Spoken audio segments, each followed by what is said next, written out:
forever changed. You knew that. You knew that your life was going to be forever changed. You knew that things were going to be different. But as time goes on, we start to see the little things that we didn't realize were actually going to leave us as well.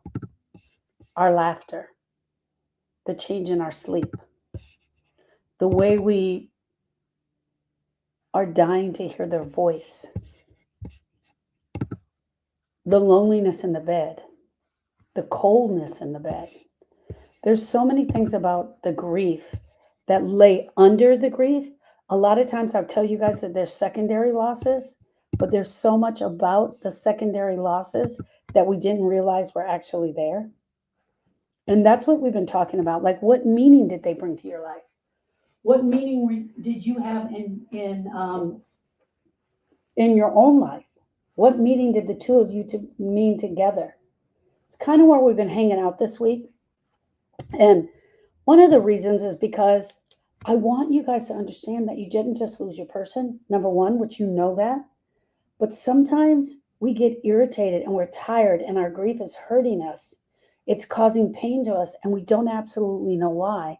And it's because a lot of these underlying things that we didn't see. It's because of the underlying things that we're feeling them, but we're not allowing them and we don't see them as they are. Grief takes your laughter. It takes your sleep. It takes your identity. It takes your motivation, your sense of safety, your sense of security, your sense of trust. Grief comes in the night like a thief. And it doesn't just stop at the funeral. The funeral, although some people believe it is the end, is actually the beginning. Laying your person to rest after they have died, and doing the whole process of the funeral is the beginning. Nobody warns us how deep the losses go, how invisible the damage can feel, or how disoriented you feel in your own body.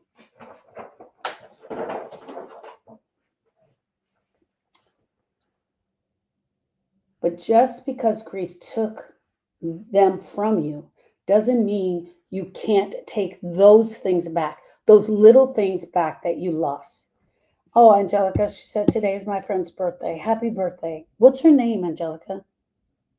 It might be a he. What's their name? Share their name so we can love on you too today. You don't have to settle for just surviving. I've said that over and over again, Trisha. Everybody, can we tap the screen for Angelica and Trisha? We're talking about all of it in this live. When we talk about grief, most people think we're talking about who we lost. When we talk about grief, most people think we're talking about the who we lost.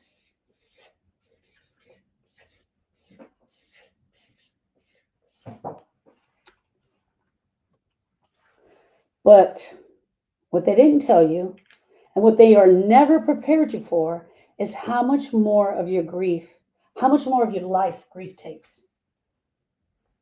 They mostly think we're talking about the who. And then they'll go to, oh, who you lost. Like that grief equals this.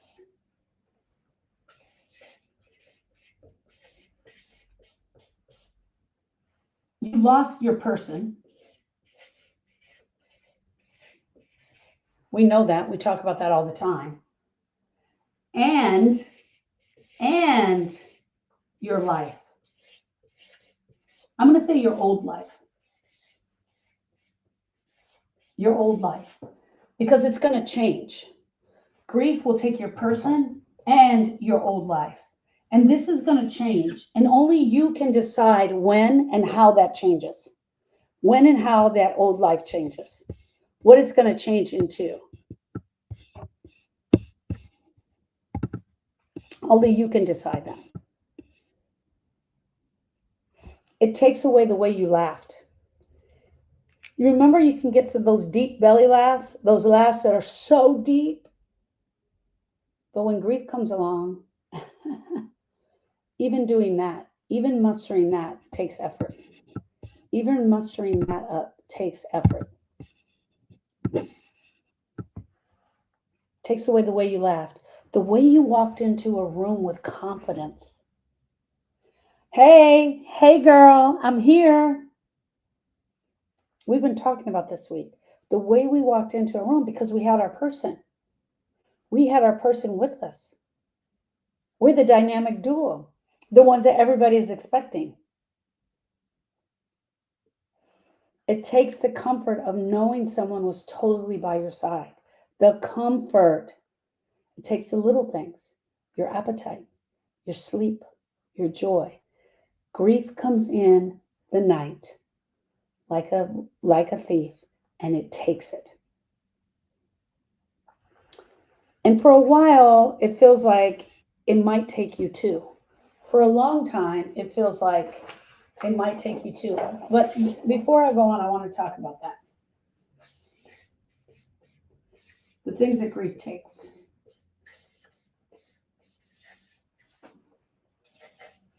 And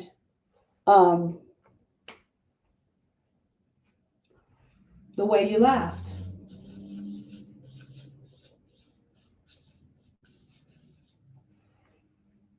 It takes the way you walk.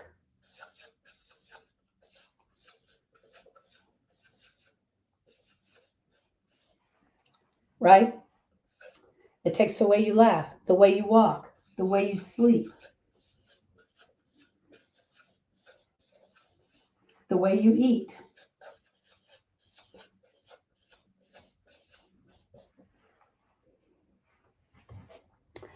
It takes having someone by your side.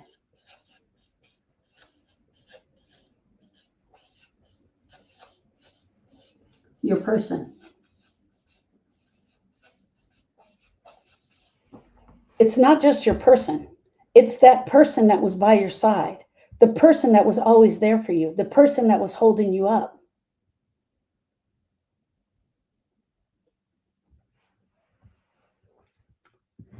I said the way you eat, the way you sleep, and most importantly, your joy.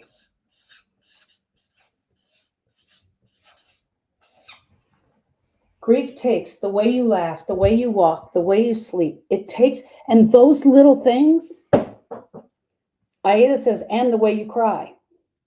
And those little things are the things that people don't see. Until you're actually living in them, you don't really get a chance to see them. Until you actually go, yep, yep, yep, you get to check the box, you don't get to actually see them. And for a while, you feel like it's going to take you too. And for many of us, you want it. You want to be taken. You want to be taken off of this journey. You want a hole to open up in the street so that you can fall in it. And you say it, but there's no safe place to say it, not even on here. If you even mention it on here, they shut it down. They shut the live down. We have to be able to talk about this stuff. We have to be able to say it, all of us, without freaking out. Not only do I think he's going to take me, I want him to take me. I can't do this without him. Grief is a thief, and it comes in the night, and it takes all of this from you. It doesn't just break your heart, it rearranges your entire life.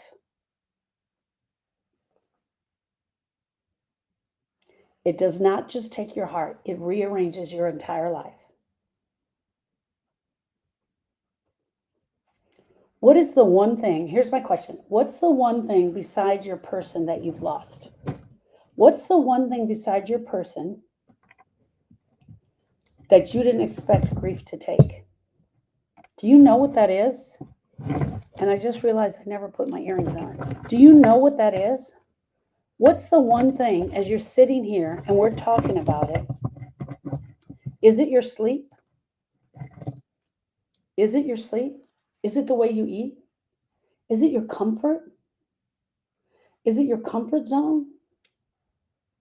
What's the one thing besides your person, something that grief took? Aida says my identity. Wow, Aida, that's huge. Angelica says my sense of security, my health, my joy, Linda says.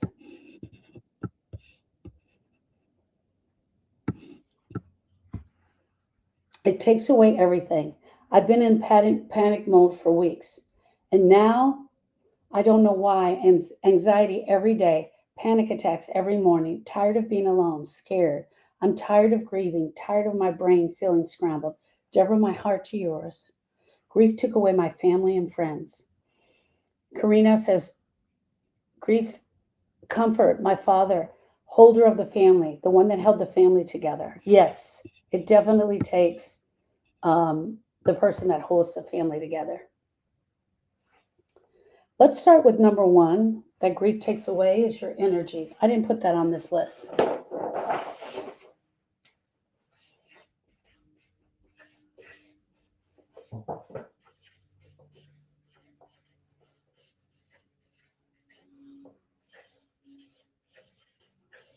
Grief takes your energy. It's hard to get out of bed.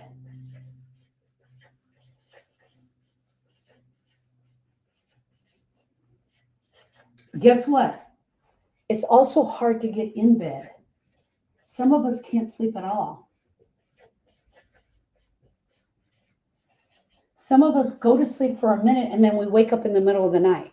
It not only it takes our energy and it messes with our sleep. Suddenly get out of bed feels like a mountain.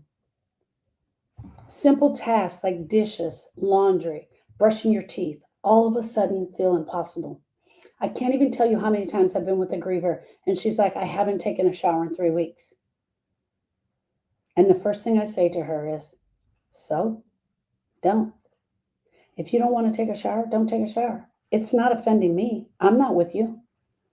The idea of taking off your clothes to get in the shower is so overwhelming because your energy has been affected by this grief. All of these things feel impossible, but you're not lazy. You're grieving. You are not lazy. You are not lazy. You are not lazy. Um, Here's the other thing. There are a lot of times that I get on the phone with the griever and they have no energy. They have no energy to brush their hair, to brush their teeth. It is so exhausting. Tracy says it's so exhausting. And because it's so exhausting, and because you can't do these things, you start making your grief about these things. You start concentrating on the fact that you can't take a shower, or you don't have the energy to take a shower, or you can't brush your teeth. So hear me out. I want you to hear me out. There are grievers that I meet, especially in the early stages of grief, that are totally concentrating on the fact that they cannot take a shower. Your body is fighting to keep going through the deepest pain it has ever experienced. Your body is fighting to stay with its head above the water, to stay above water without drowning in the grief. Grief isn't just emotional, it is also physical. It changes your brain, it drains your nervous system, and it forces your body to run on empty. You are running on empty. But not only that, you are expelling intellectual energy thinking about the fact that you haven't taken a shower. And everybody that walks up, you tell them. One is, I think that it surprises us that happens. It absolutely comes in and it surprises us. I never would have thought I would have been this way. You don't even have the energy to lift this brush. To lift this brush. The energy has just been drained from you. Okay, question. What is something that used to be easy that now feels exhausting? What is something that used to be easy but now feels exhausting? Becky says there's no shame in not being able to do these things. 100%. And Becky, I want to say this also. When grievers tell me I haven't taken a shower in 3 weeks and I say, so don't, it's like all of a sudden they were given permission. Friends, if it ever happens with you and a girlfriend is grieving and she says, oh my God, I haven't taken a shower since Bob died, then say, don't. Don't take a shower. It's okay. Because we have to give them permission to let the grief in. That's all you've done. When I say don't, it's like they just relax into it. And then they're ready to go. I lost my mom in April, and I'm literally making myself take care of myself. Carlene, that's beautiful. But on the days when you can't, it's okay, lady. It's okay, my friend. Karina says washing dishes is really hard. Aya says being around people. Joanne says 3 weeks. It's only been 3 weeks, my love? 3 weeks, question mark. Oh, 3 weeks, okay. Leaving the apartment is very hard. Becky says leaving the apartment is very hard. Okay, everyone, I'm going to sidetrack here. That's a very long time. It's a huge amount of time. In normal life, grief life is the alternate universe. In normal life, that's a long time. In grief life, it is not. Because, and I tell you guys this all the time, grief goes fast and it goes slow. It goes fast and it goes slow. Yesterday was the 10th year anniversary of of Donovan's death. Donovan died on July 2nd. And yesterday was the 10th year anniversary of that. I guess I should have done something special in honor of that, but Erica did a bunch of stuff, so I didn't want to do that. I wanted her to have that. It's her child, so she should do that. In the morning, she and I were talking, and it's still to this day, I can tell when she's off. And I said, hey, what's going on? Now, the night before, we had just lost our uncle passed. He's 93 years old. Uncle Preston. And so I was like, hey, what's wrong? She was like, I'm just feeling really sad. And I asked her for Uncle Preston. And she was like, no, for Donovan. But I was like, oh my gosh, the 10-year anniversary. I said, well, what's going on? That's what I said. What's going on? She said, I can't believe it's been 10 years. Right? I can't believe it's been 10 years. I can't believe it's been 10 years and I haven't seen him. That's what she said. I can't believe it's been 10 years and I haven't seen him. And yet, it feels like yesterday. Grief goes fast and slow. It does both. And even 10 years in, she's still feeling this. It feels like it just happened, and yet the 10 years seem so long because we're in the alternate universe. We're in the alternate universe. It takes our breath away. And we had a conversation. And then last night, after I did the live last night, I was like, you know what? I'm going to send her a text, but I don't think it's not on my phone. But I just sent her a quick text and just said, hey, sister, I just want you to know I'm thinking about you. I can't even begin to imagine what it's like to have not seen your child in 10 years. And as always, this is what I said, as always, there are no fucking words. But I want you to know I saw you today. My heart feels you, and I'm thinking about you. I sent that to her last night. Okay, that was a sidetrack. Sorry. Tracy said, I'm on my third cup of coffee just to function. That's it. We got to do whatever we can just to get going. Okay, here's the sidetrack that I wanted to do, not that one. I want to give you guys a little trick. Mel Robbins talks about the 5, 4, 3, 2, 1 and doing that. No, I'm 11 a.m. Central Standard Time. I'm on Central Standard Time. I'm in Texas. One of the things we talk about is grief time. We know, I'm just going to use the dishes as an example. We know getting the dishes, the laundry, paying the bills, going to the grocery store, all of those things are really hard. And sometimes we still have littles in the house. We've got to make their lunch. We've got to take them to school. We have things that we have to do. I don't have to get in the shower. I don't have to brush my teeth, but I got to get my sixth grader to school because they will come and arrest me if I don't. So we took the Mel Robbins 5, 4, 3, 2, 1, the 5-second rule, and we added it to grief.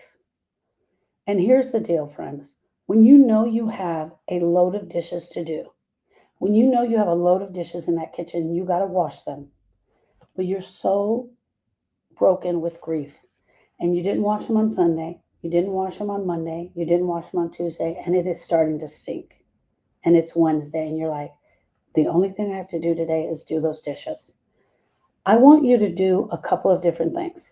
You can count backwards from 5. For me, I tend to look at the clock. I look at the clock and it's 10 minutes to 3. And I say at 3 o'clock, I'm standing up. You can do the 5, 4, 3, 2, 1 method, or you can look at the clock. All I want you to do is 5, 4, 3, 2, 1. And stand up on the 1. I want you to stand up on the 1 and walk right to the kitchen and pick up the first thing you're going to wash. Sorry, thirsty. Pick up that cup. You know you have to empty it out and wash it. Do not pass go. Do not go to the laundry. Go right to the sink and pick up the first dish. At 3 o'clock, when that big hand hits on the 12, I stand up and I go right to the kitchen. And when I get to the kitchen, I pick up the first dish. I also pick up the towel. I put soap on the towel and I start washing the first dish. Then I get the next dish. Then I get the next dish. And by the time you're into the third dish, I promise you, you're doing the dishes. Give yourself 10 minutes. Give yourself 30 minutes. Give yourself 5 seconds. Whatever it takes. If you know you have to get something done, do not stop. Do not get distracted. Just go to the thing. Hear me out. Your brain, your grief brain, wants to stop the process. It doesn't want you to do it. It doesn't want you to do it. It wants you to stop the process. But you're not going to stop the process. You're not going to let that happen. You're going to go right to the go and you're going to do it. Right at the go, you're going to get up and go to that first chore. It may be laundry. It may be dishes. It may be paying the bills. It may be going to the grocery store. Pick up the keys, pick up your purse, and go to the car. I promise you, friends, if you don't allow your brain to stop you, your body will keep going in the motion. Your body will propel you forward. Do not allow your brain to stop you. If you slow down for 1 second, you're done. You're not doing it. And that's why you can't get the dishes done. Here's the other thing, the most important thing. If your husband doesn't care and your children don't care, don't worry about the dishes. I did that with my laundry. Wow. Yes, it really works every time. If you do that, it will work. Okay. Grief takes your motivation. Thank you, Aida. Grief takes your motivation. Even the things you used to love, your job, your hobbies.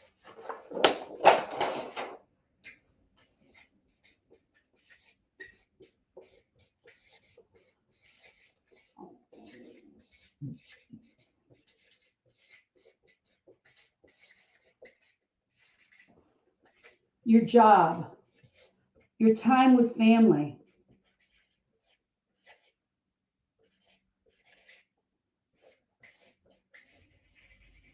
your time with family and friends,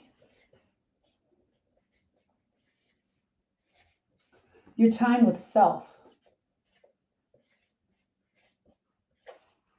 It robs you of your thoughts.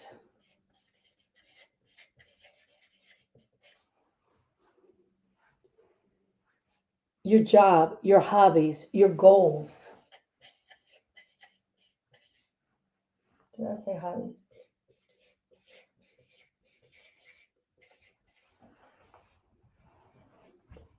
Any meaningful feelings that you have are now going to be gone. People around you don't get it. They don't understand why you don't want to come and play golf. Can you believe that? They honestly don't understand why you don't want to come and play golf. They expect you to get back to life. They expect you to get back to life so they know that their life is okay. But how can you do something that you no longer have the bandwidth for? That you don't care whether you do it or not? How do you do something that no longer fits? When you're grieving, it's not that you don't want to care, it's that your brain is protecting you and you don't have the bandwidth to care.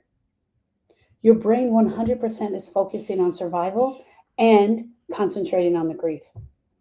And anything that isn't survival feels like too much. Also, you're in the alternate universe. Everybody you know is over here on this earth. And you're over here on this earth. You see you? You're right here. And they're all over there. And they're parallel to each other. And this is grief, and this is earth. What is one thing that you used to enjoy that now feels numb to you? What is something you used to enjoy that now feels numb to you? Thank you, everybody, for the encouragement. I'm so glad that you're here. Oh, Becky. Becky says, my family only thinks I'm grieving if I'm crying.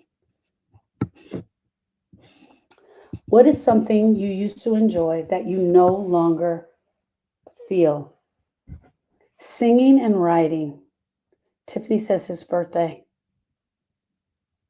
Tiffany says life. Cheryl says great job. Breathing. Wow. Yeah. It hurts to breathe. Becky says cooking. Doing my makeup. Music and dancing. I don't think there was one thing for me. Was there one thing? Visiting my mom on Sunday and watching favorite programs and having coffee and donuts. Getting outside. Yeah.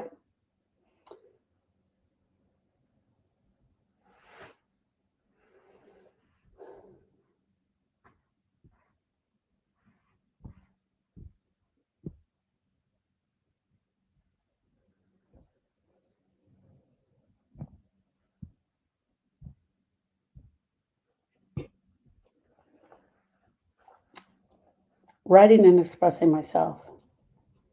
Life. Painting. I'm so tired all the time. There's another painter in here, a beautiful woman. Her name is Hope. And she says the ability to paint is just, she doesn't have the energy for it. However, she was able to paint some grief paintings about 3 months ago that she shared with me. Grief literally steals so much of us.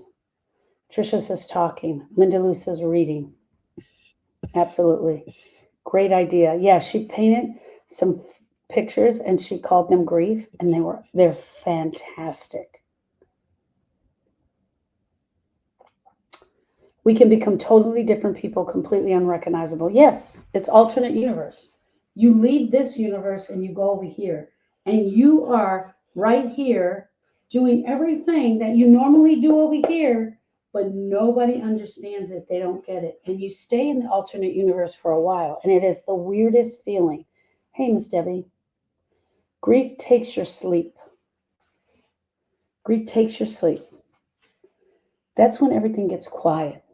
So it's nighttime. Everything gets quiet.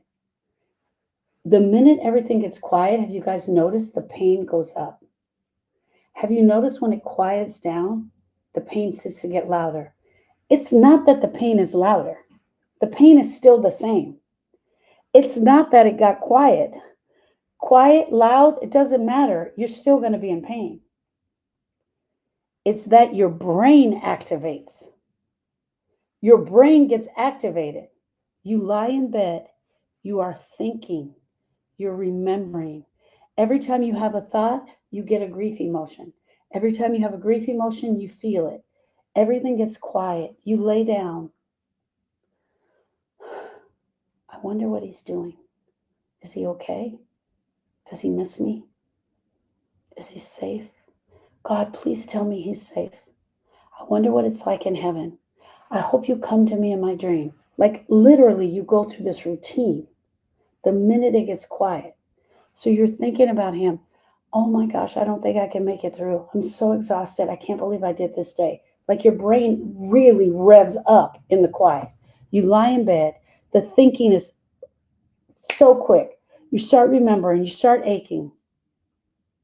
Maybe you fall asleep only to wake up in tears. Maybe you fall asleep only to wake up 3 hours later, wide awake, like wide awake. And you're thinking even more. And your heart is heavier than when you lay down. Maybe your brain is replaying the moment that they left. Maybe you keep thinking about it. You're tired all the time. When is my body going to get rest? I'm so tired. I'm so tired. How has grief affected your sleep? And how do you try to cope with that grief? Having your grief robbed. How has grief affected your sleep? And how are you coping with that? Aida says, I'm tired, but I don't want to sleep. So she's pulling back and avoiding the sleep, which happens a lot, which absolutely happens a lot. Sometimes what happens with us with sleep is that's the only respite we can get. The only way we can get away from grief is to get to sleep. And so sometimes that's all we do. That's all we do is sleep. We just stay in the sleep. How has grief affected your sleep and how do you try and cope with it? I have to take something to help me sleep. Stella says medication. Yeah. I go to bed very late and then end up waking up late. It's staying asleep that's the problem. Then the thoughts spin. I sleep like 5 hours and sometimes I get up. That's a luxury. Sometimes I don't get up. That's a luxury. I don't stay asleep. I'm on medication. I lost two daughters 5 years apart. Jeannie, my heart to yours. I'm not the same. No, Jeannie, you will not. You will never be the same. You will never be the same. Your life is forever changed. Jeannie, can you tell us their names? Just their first names so we can honor them here. I take something. I don't want to go to bed at night. It's too hard. My heart to you, Jeannie. My grandmother's name. Desiree and Sandra. Beautiful, beautiful. Linda Lou sending you love. Can we tap the screen for Jeannie and the girls? Jeannie, I don't know if you know my story, but this is a perfect time to do a commercial. My name is Sharon Brubaker, and I'm a grief specialist. I'm the owner of the Grief School, which is a private university where healing begins.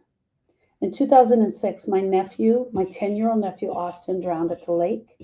And it was at that moment that I started to figure out or try to find anything I could to fix my sister from being broken. Quickly found out about 9 months later that she was not actually broken, that she was actually grieving. And lo and behold, guess who else was grieving? This little lady right here. That was 18 years ago. Austin has been gone 19 years. I started teaching grief classes the year after he was gone. After Eric and I finished our first program, we got certified. I have since certified in multiple programs, and I have cracked the code on grieving and how to get back to living. I help you understand what grief really is. And a lot of times, what I'm doing here is I am talking about the definition of grief. I'm talking about grief, what it is, the little things that we don't talk about, what is missing from us, what was taken from us. I sit with you so you feel heard, understood, and listened to. And then I go into that grief with you and help you. I guide you as you do the work to pull out the pain. The grief pain can be removed. The grief pain can be removed. We've been lied to. We've been lied to and said that it was 5 stages. We've been lied to and told that we will never stop grieving. That's a lie.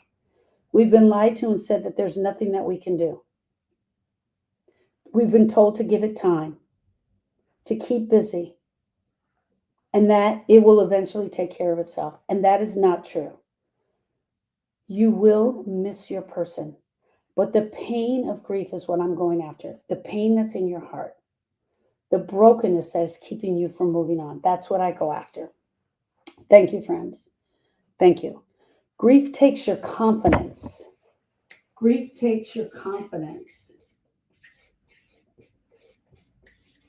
I'm sorry, Jeannie. That's what I was telling you. And then 10 years later, I had to tell my sister again that she had lost another child. So she lost her son, Donovan, in a car accident in 2015.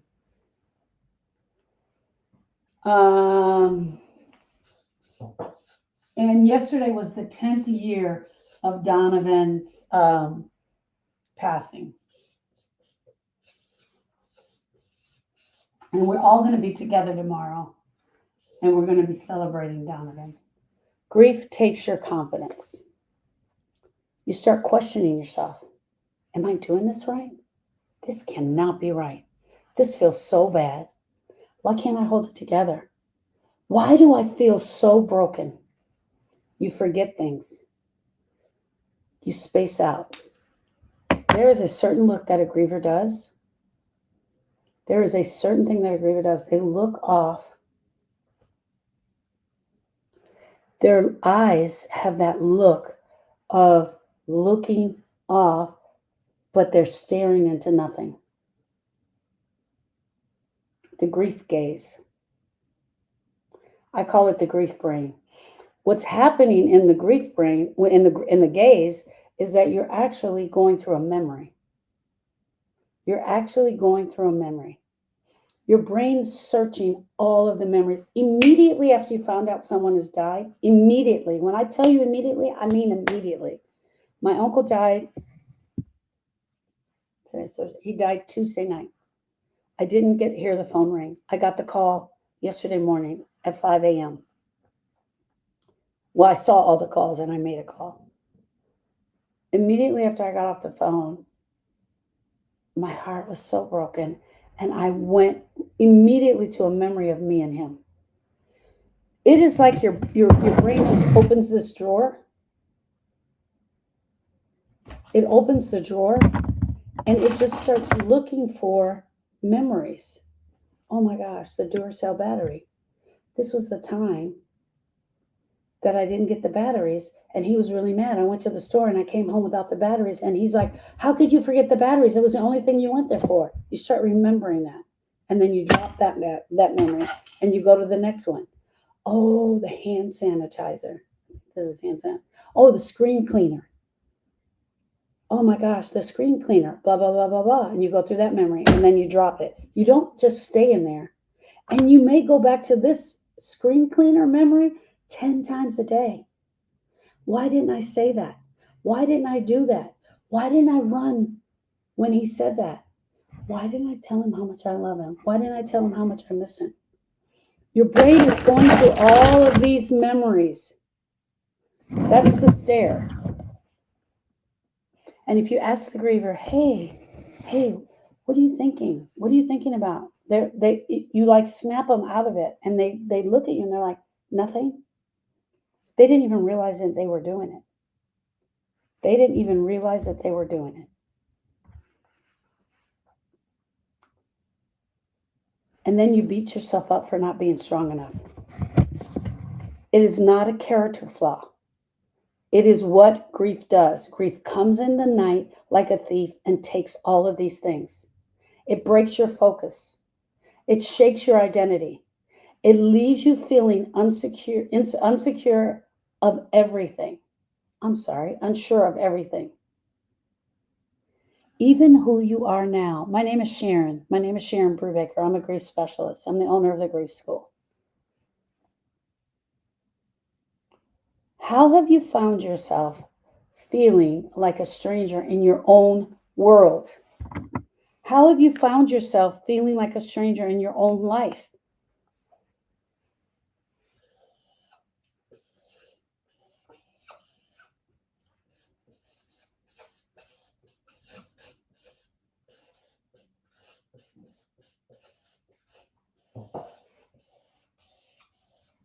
This is you before. You put mascara on. Look at you. Going to town. You put lipstick on. This is you before. You were living your life. You had your little family. Everything was great before. Here's you now. No mascara. And your poor little family, they're all broken. They're trying to follow you in this grief. How have you found yourself feeling like a stranger in your own life? Here's your life. You don't recognize this lady anymore. She looks different. She's different. She's trying to figure things out. You are forever changed in your grief. You will not always be here, friends. I promise you won't always be here. But for a time, you will be here. As you're going through your grief journey, you will be here. She looks different to you. And I'm going to tell you this, who comes out the other side is somebody totally different. Different, not bad. Different, not fat. Different, not skinny. Different. I am forever changed after Sharon died, my best friend. We are forever changed. I miss that girl. Yes. Don't you miss her? She was fun. I loved hanging around with her. She did crafts. She was a florist. Things matter to her. Things are different now. I'm talking about myself. Things are different now. One of the things that happened is that she actually started to question her spiritual walk. It happens. She's different now. She's no longer a best friend. She's still a mother. She's still a wife. Well, who came out the other side? She has on mascara. And she still smiles, but she's different. Let me show you that. She's different. She's a little bit smaller. She's been through a lot. She really is different. She's living, but she will be forever changed. She will never go back to being that best friend again. She just won't.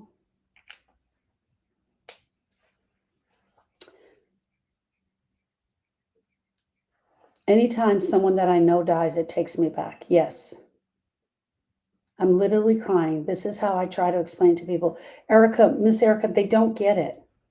They don't get it, especially if they've never had a loss. I was explaining this to a beautiful lady last night. She was talking about how her sister grieves and how she grieves. And this is why they don't get it. I want to tell you something. We all have a manual. We live our lives by a manual. Let me tell you about the manual. The manual is a book of rules and regulations that you have. I have a manual. I have a manual about how people should treat me. I have a manual about how I should treat other people. I have a manual about how I should show up at a funeral. I have a manual, how I should show up for another griever. And that manual has changed. I'm telling you, it's changed and it's grown. But if this is your best friend's manual, so Erica, I'm talking to Erica, if this is your best friend's manual and this is yours, sorry, girl, they're different. I'm literally crying. This is how I try to explain it to people. Okay, Erica, here's your best friend's manual. And I'm going to go to chapter 6. Erica should stop grieving when I'm around. She should not talk about her person. She knows that it makes me tired and sad. She should get back to her life as quickly as possible because we have things to do. We should go shoe shopping. This is her manual. But you have to pick up your manual. And oddly enough, your rules and regulations are in chapter 6 too, on how you grieve, how people should treat you when you're grieving. When I'm grieving, people should show up for me. They should listen to me. They should listen to me as I talk about my grief. They should be okay with how long it takes for me to grieve. It's absolutely okay for me to cry. I can break down in front of them. It doesn't matter. It's absolutely okay for me to cry. I understand that my grief is going to take a long time, but no matter what, my friends should show up every day, ask me how I'm doing, and continue bringing me casseroles. I don't know. I'm making this up, right? Two different rule books. You're both living out of two different rule books. Let me turn the fan on. You're living out of separate rule books, separate manuals. And then what happens is they collide. Erica, I promise you, if you have one friend that is really listening to you, if she's really getting you and she's really showing up for you, then that's going to be your person. And that's what we do here. We build a community of grievers who are ready, willing, and able to listen to one another. And we're all grievers. That's the other thing. There was somebody in here, hold on.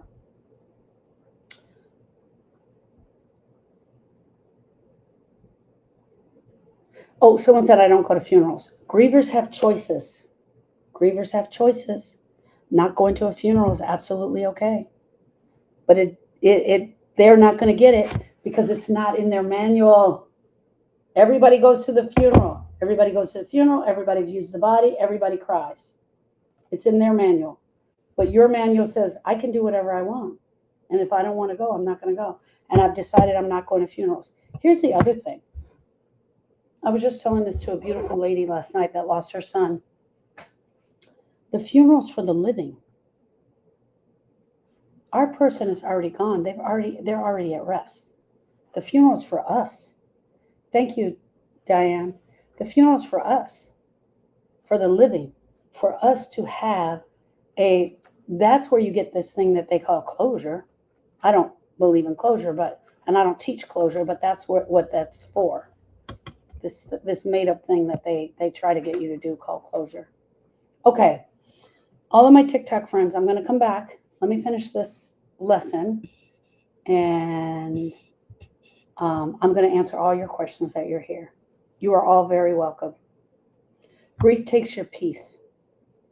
That inner calm that you once had, the ability to feel safe in your body, that's gone.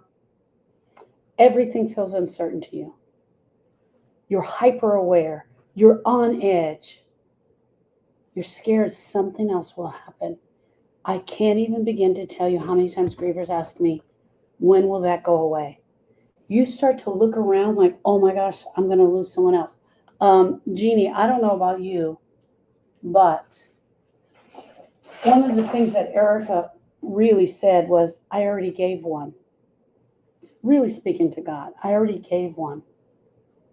And after Donovan died, so Austin died in 2006, Donovan died in 2015.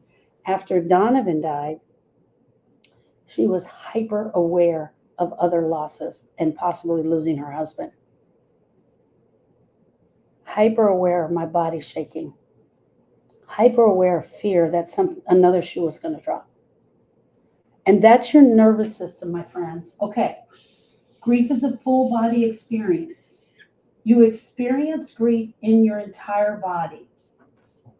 Your brain, bless its little heart, is really trying to control the grief. And we talk about that a lot. If you hang out with me, I talk about that a lot. There's two types of grief. There's intellectual grief and there's emotional grief. Emotional grief is the part that I help you work with. I go right in here and I help you work with the emotional grief. You feel the grief in your brain. You feel the grief in your mouth because you, my friend, want to talk, but there's not very many places that will allow you to talk about the grief. You feel the grief in your heart. That's what's hurting you. You feel the grief in your stomach. Your stomach sits right on top of your heart. And if your stomach is upset, your heart definitely feels it. But more importantly, your nervous system is controlling everything in your grief. And that's your peace. That's why your peace is disturbed. Your nervous system is on high alert. And when your world falls apart, your body stays braced for the next hit. It holds on tight. It's your nervous system, Marge. It's everything. It's your entire body. And if You've got high blood pressure. It's now affecting your heart. It's now affecting your brain. It's affecting your stomach. It feels like everything is off. Your joints are off. The things you used to normally do you're no longer doing them. Grief doesn't just break your heart. It tells your body we are not safe anymore. And that feeling sticks. And that, my friend, is what's so hard to move beyond. Your whole entire body changes. It changes. Acid reflux a year later, yes. High blood pressure, hair falling out, irritable bowel syndrome, breast cancer, stroke, broken heart syndrome. I can go on and tell you all the things. Monette says, I can attest. Erica says, I want to stay here all day. I want you to stay here all day. Fibromyalgia. And if you have fibromyalgia or any autoimmune, expect it to be off the chain. I'm not a medical doctor. This is what grievers are telling me. This is what they're bringing in. These are the things that they're telling me. Grief takes your place in this world. Tracy says it's 1,000% worse. Grief takes your place in this world. If you were a wife, if you are a daughter, if you're a best friend, if you're a parent, grief can steal that role too. Now, hear me out. I believe that you're still a wife. I believe that you're still a daughter. I am still an aunt to Donovan and Austin. I'm still Tony's daughter. I'm still Tony's firstborn daughter. That's my dad. He died in 2014. I am still Sharon's best friend. I believe for me, and this is the only way that I can describe it, friends, and I don't know how else to describe it. I believe that I thoroughly have a spiritual relationship with them. That's what I call it. I see signs from them. I talk to them. I include them in my life. Not like I'm walking down the street talking to myself. However, a red cardinal jumped out of the tree the other day when I was on my walk, and I screamed my head off. Sandra says, I remember that distant look. I remember being asked what I was thinking about and had to share the 30 memories a minute that overwhelmed you. And they do overwhelm you. That's what happened. So the cardinal flew out, and I actually screamed at Sharon. I said, damn it, Sharon, you scared me. It was really cute. I actually laughed. I believe we're still a daughter. We're a best friend. We're a parent. But we are missing the sense of belonging to Miss Debbie, to the duo, belonging to the partnership. We're missing that part that where we connected. The world is trying to get us to move on. They want us to move on. But we're left trying to figure out this huge question. And for so many of you, my heart breaks because here you are.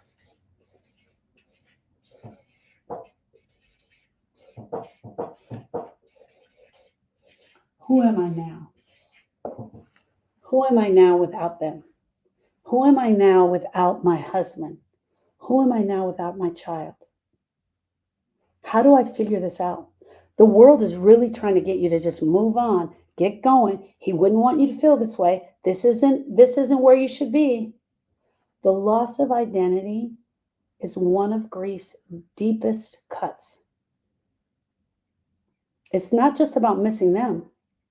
It's about missing you. Who are you without them? And these are the things that I think the average person is not talking about in our grief. Who are you without them? What version of you exists in this world? What version of you is showing up at the church bazaar? March says, I have no clue. And that's exactly what it is. We have no clue of who we are without them. One of the things that I have come to realize is that I am still Sharon's best friend, but nobody else has filled in there. We have to question what part of our identity feels like it has vanished. What part of our identity feels like it's vanished when they died? What did they take with them? Grief takes your patience. Small things make you snap. You can't tolerate fake conversations. I'm telling you, the bandwidth that you have now is, I don't know if Suzanne's still in here. She's like, I have a thimbleful. That's it. And once that's gone, that's it for the day. You can't tolerate fake conversations, surface level friendships, or people who say the wrong things. How many people show up on your grief healing journey saying the wrong things? How many people are showing up asking dumb questions? How many people are showing up like they don't even care? Don't even ask about your person anymore. Don't even question you about your grief. Hey girl, how's the battle going? How's the grief battle going? How are you getting through this today? How's your grief? Seriously, why don't we walk up to people and ask them how's their grief? Flaw Girl's in here all the time talking about how people ask her how she's doing, and when she shares it, they want to walk away. Friends, I want to tell you this. Ask about the grief. It's okay to talk about the grief.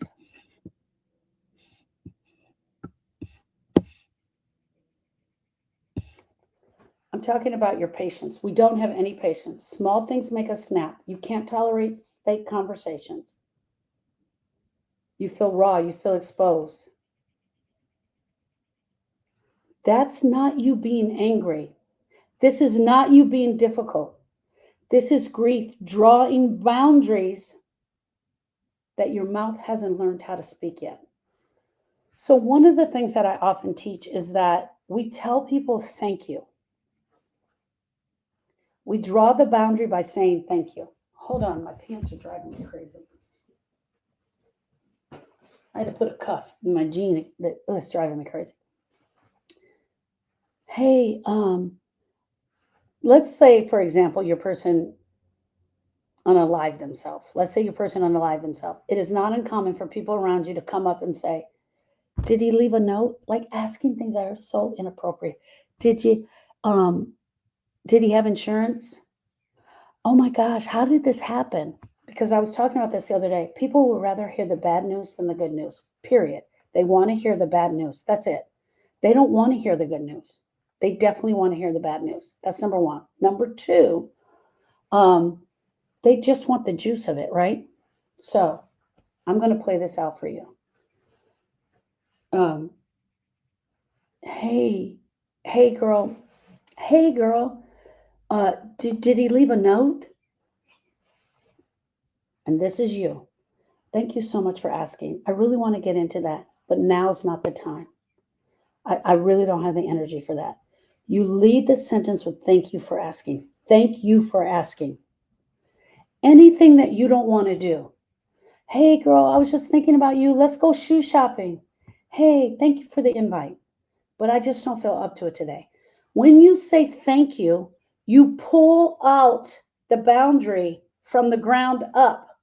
You tell them to back off without having to tell them. Hear what I just said. When we're snapping at people because we don't have the patience, it's us drawing the boundaries that our mouth is not ready to say yet. But when you say, thank you for asking, well,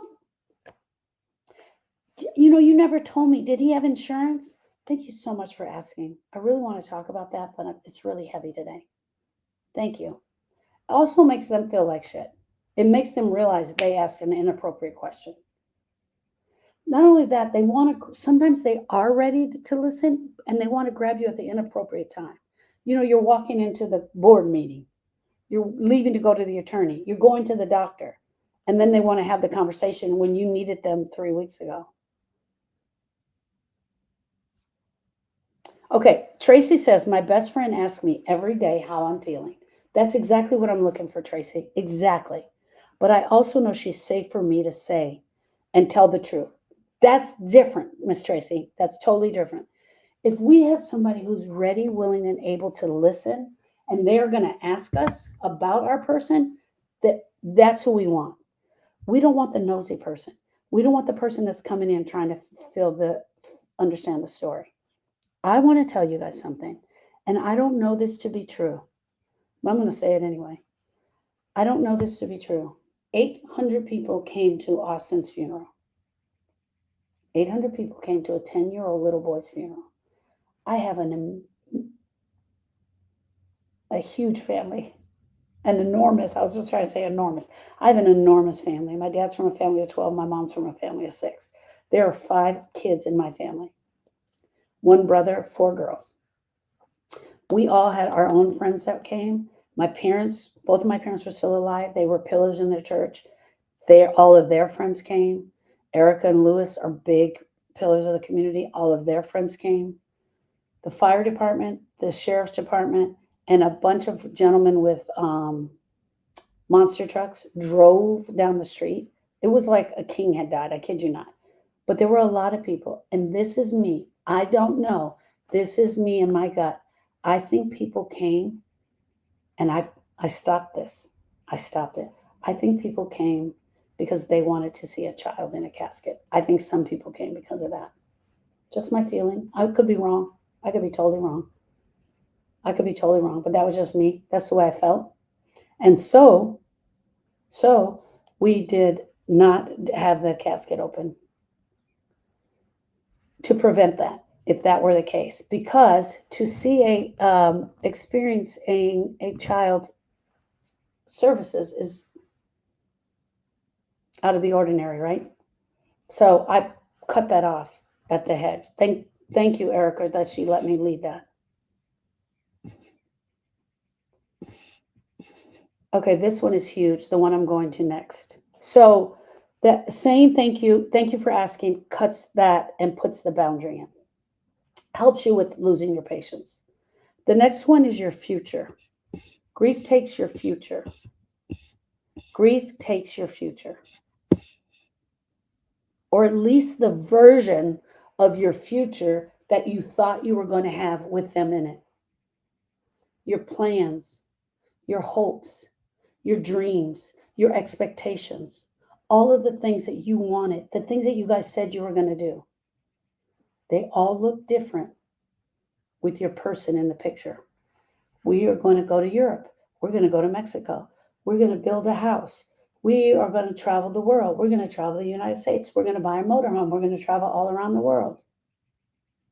And when your person left, so did that part of your story. You hadn't even written it yet.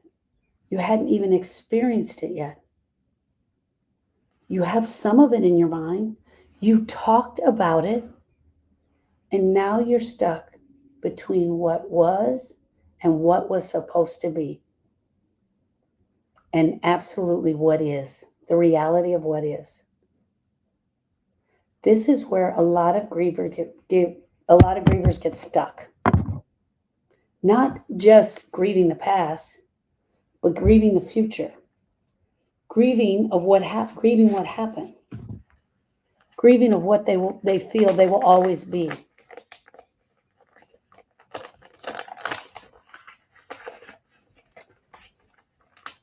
Hi, Marilyn. Hello. She said, just came across your page.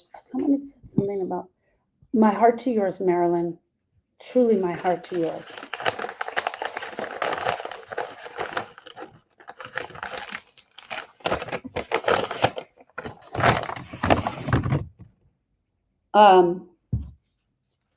You guys seen these? You've seen these before? These are Chinese finger traps. And this, to me, I saw someone do this, and I just thought it was the best explanation of being stuck in grief. Being stuck in grief can feel like you're experiencing being trapped in a Chinese finger trap. A lot of times I send these to grievers when they're feeling stuck. Just as the victim's fingers become ensnarled in this bamboo cylinder, Grief wraps itself tight around you. So you put two fingers in. This is grief. This is being stuck in grief. Try to get it out. This is what we do in grief. We pull. We pull on both ends. Grief takes your future. When they left, so did the story you had written, your future, your past. I'm stuck. I don't know what to do next. And we pull against it. We understand that we're stuck. We understand that we can't, we're trying to figure out our future. And this is where a lot of grievers get stuck. Not just grieving the past, but grieving the future that will never happen. And we start to pull against it. Friends, one of the things that we're doing in the pull is we're resisting. We're resisting feeling the grief. We're resisting grief at all because grief feels so bad. And because we don't know, we don't want it, we push back against it. And when you push back against the thing you don't want, you get stuck right there. Here's the other thing. Nobody's coming up and saying, hey, girl, how do I do this? No, I needed a me when I was grieving, and I didn't have her. I needed a me. I needed a me to come in here and show me how to do this. But I'm telling you, I was resisting too. And when we get stuck in the pool, we can't move. This is us stuck in the grief. And we're trying to do all of the things, and we can't. I can't comb my hair. I can't brush my teeth. I can't get dressed. I can't do the things. I'm stuck. Here's the other thing about being stuck. It's mostly invisible to everybody around you. They don't see it. They don't see that you're resisting grief and you're pushing back against it. You're resisting the grief. You're pushing back against the grief.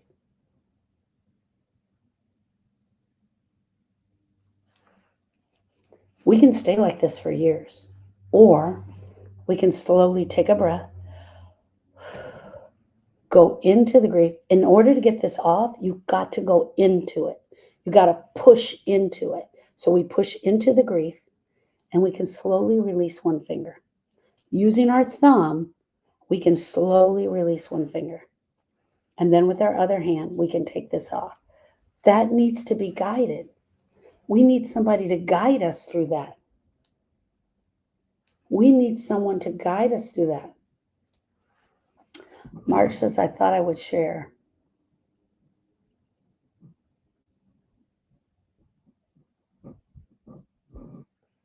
Share what, my love?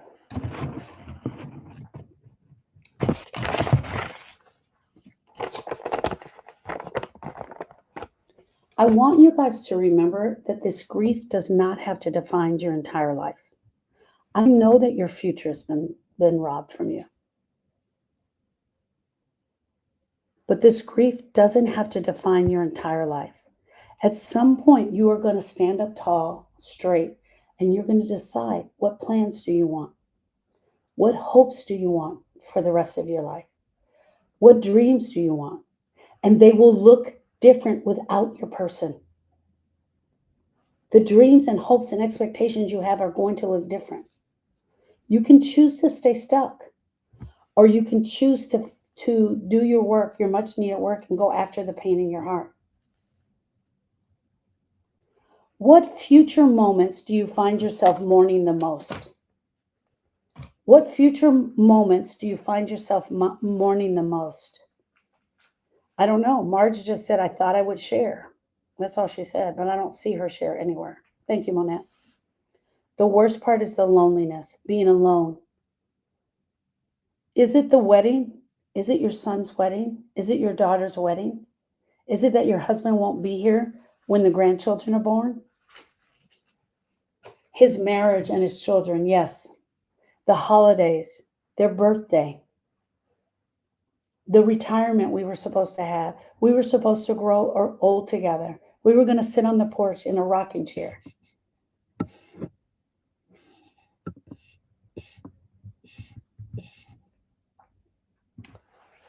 The holidays, all of the holidays, absolutely everything Sarah says. My mama's life. I lost my boyfriend. The wedding that I won't have. Destiny, my heart to yours. Can you tell us his name, Destiny? Just his first name. Going places together. My story that I rushed to selling everything. Oh, Marge, yeah. Yeah, that's huge. My mom was supposed to get a settlement and we were going to go on a beach vacation. Caden. Caden, am I saying that right, Destiny? Caden. Everybody, can we tap, tap, tap the screen for Destiny and Caden? Okay. We just finished that grief takes your it takes your joy. I'm sorry, your future. Grief also has the ability, it takes your ability away to feel joy, at least for a short while. You might laugh and then you feel guilty that you laughed. You might smile and then you're like, how can I do this? He's gone. I shouldn't be having fun. Or worse, you feel nothing at all. You don't allow it in. The highs are gone. Life feels flat all the time. But your joy isn't gone forever. I promise you this. It's just buried beneath the weight of your loss. It will return in time. I promise you, it will return in time. When you let yourself feel again. Friends, hear me out. You were not given a life sentence because your person died. You were not given a life sentence because your person died. You are not going to be in pain for the rest of your life because your person died. Grief takes your sense of control. You did everything right, but you still lost them. A sense of control. The realization shatters everything inside of you. This realization is going to shatter everything inside of you. It makes the world feel dangerous. It makes you afraid to get close again. You're afraid of hope. You're afraid to believe. You are trying to control every aspect of this story. But when grief takes someone you love, it makes you realize just how fragile everything truly is. Everything is fragile.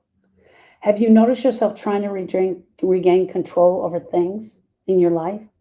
I can control this. I can control this. I can control this. Find the things you know you can control and be in control of those. The way other people are posting about your person, you can't control that. The way the other person thinks they know your person better than you do and they're commenting on it, you can't control that. Becky says, I try to control everything now. But there are things that you can control. There are things distinctly out of your control, my love. There are things out of your control. And what makes you miserable is that you're trying to control those. And you have two choices, Becky. You have two choices as a griever. You can be right or you can be happy. Hear me out. For most of us, we're not going to be happy right now, and I get that. But we can be calm. We can be stress-free. We can be anxiety-free. But when we're trying to be right is when we're trying to control. Why did he look at me that way? Why is she wearing that? Why didn't she come to the funeral? When you're sticking on your rightness, like you have to be right all the time, you want to be right, and you're just absolutely controlling that, this is going to make you miserable. Choose happy. Choose without anxiety. Choose your grief. Choose your grief. Choose to stay in your grief. Because the whole time you're trying to control, you're really trying to be right. There's another thing that we do in grief, and I've been talking about this a lot, is that we start to concentrate on this thing. That this is anything that is not having to do with the that.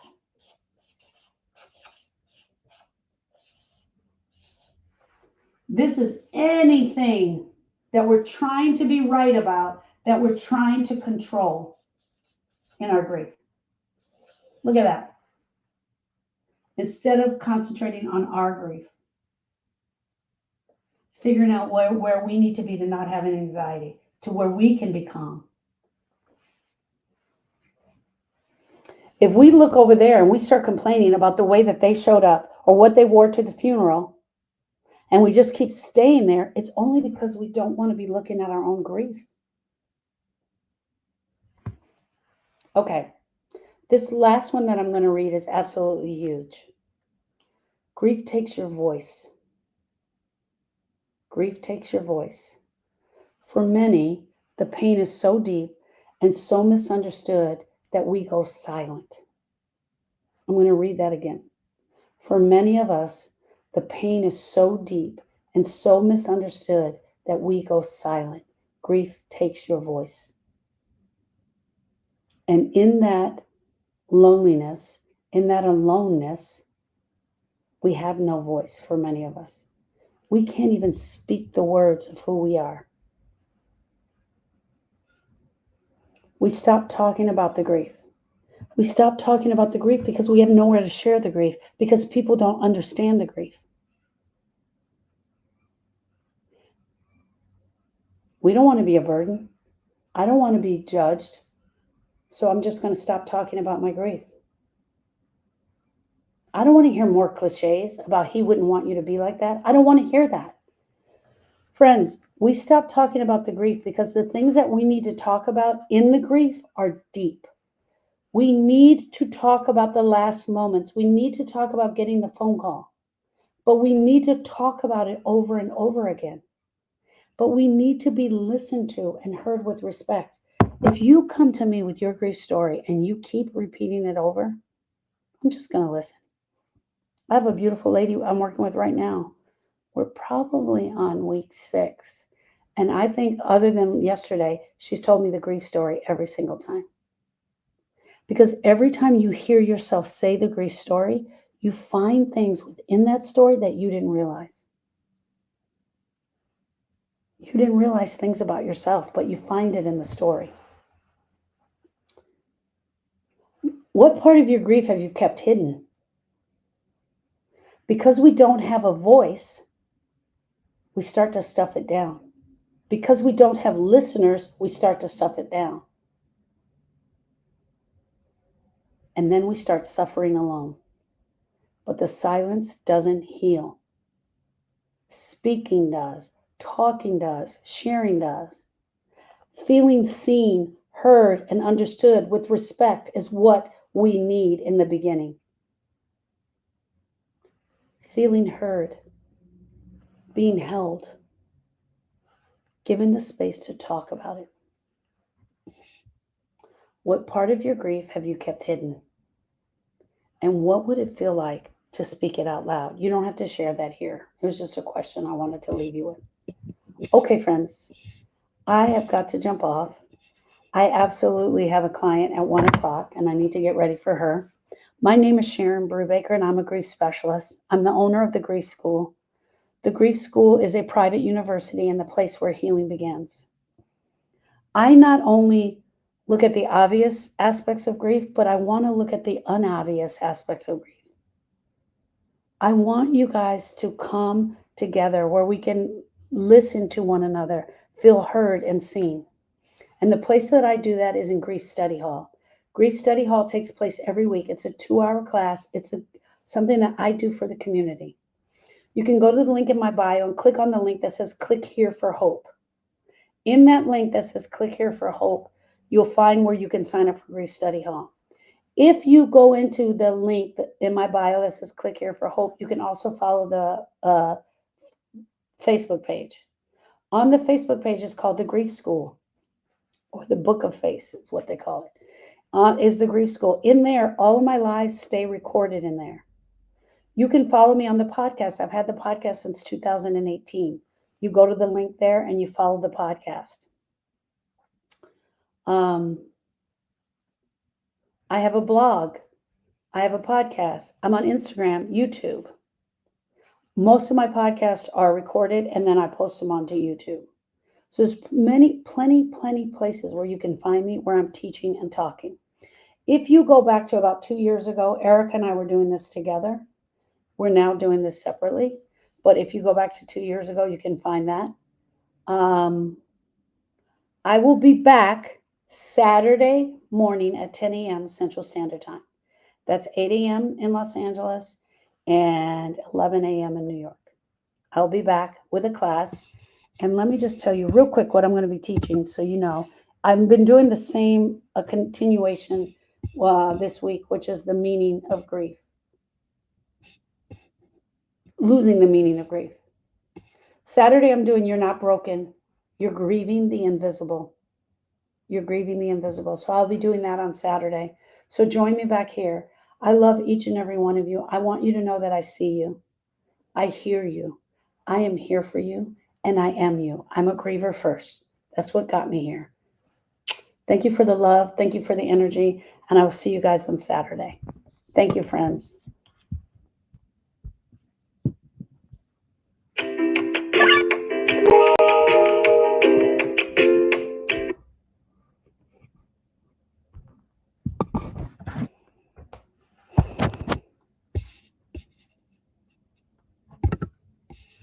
Oh, you're still here. I didn't turn this off.